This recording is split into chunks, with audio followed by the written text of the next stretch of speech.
Salut à tous, c'est Steven. L'actu jailbreak et les news Apple les plus marquantes, c'est tout de suite dans le résumé de la semaine. Malgré d'excellents résultats trimestriels, les meilleurs depuis la création de l'entreprise, les investisseurs sont inquiets de l'avenir et l'action Apple chute. Apple perd sa première place au profit d'ExxonMobil.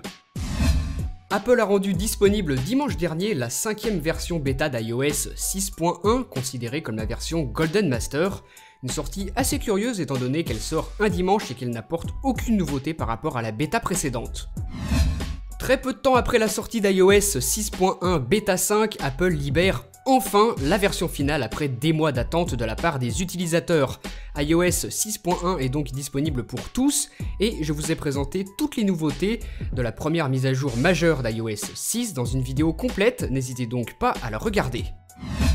En analysant le code d'iOS 6.1, des développeurs ont trouvé des références à des appareils avec 128 Go de stockage, soit le double de ce que propose actuellement au maximum l'iPhone, l'iPod Touch ou l'iPad.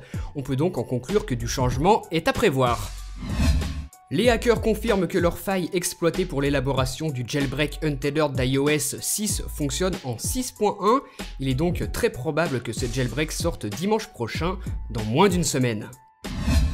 En attendant ce jailbreak untethered, l'iPhone 3GS, l'iPhone 4 ainsi que l'iPod Touch de 4ème génération peuvent d'ores et déjà être jailbreakés sous iOS 6.1 en utilisant Redsn et vous pouvez d'ailleurs suivre mon tutoriel vidéo qui vous explique pas à pas comment faire. Il s'agit encore une fois d'un jailbreak tethered. Apple annonce via un communiqué que la firme commercialisera le 5 février prochain un iPad de 4ème génération possédant 128 Go de stockage. La rumeur était donc fondée. Disponible à 814 € pour le modèle Wi-Fi et 944 € pour le modèle Wi-Fi plus cellulaire, cet iPad est très cher et principalement destiné aux entreprises. Dans une interview accordée à nos confrères de la chaîne Techno, le PDG de SFR annonce qu'Apple prévoit un appareil compatible avec la 4G française. Il ne peut pas s'agir de l'iPhone 5, on en conclut donc qu'il s'agit du futur iPhone, peut-être même l'iPhone 5S.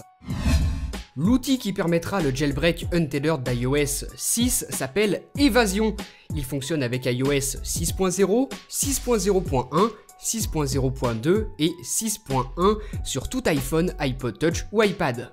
C'est donc encore une excellente nouvelle pour cette semaine concernant le jailbreak, j'en ai d'ailleurs parlé dans une vidéo, n'hésitez pas à la regarder pour plus de détails.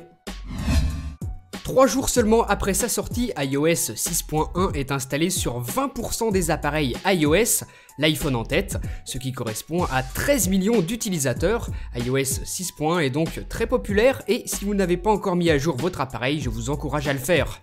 N'ayez pas de crainte pour le jailbreak, comme je vous l'ai dit, il sera 100% compatible. Merci encore une fois d'avoir suivi le résumé de la semaine, n'oubliez pas de me dire ce que vous en avez pensé via les commentaires, suivez-moi sur Facebook et sur Twitter, et moi je vous dis à très bientôt pour une prochaine vidéo, salut!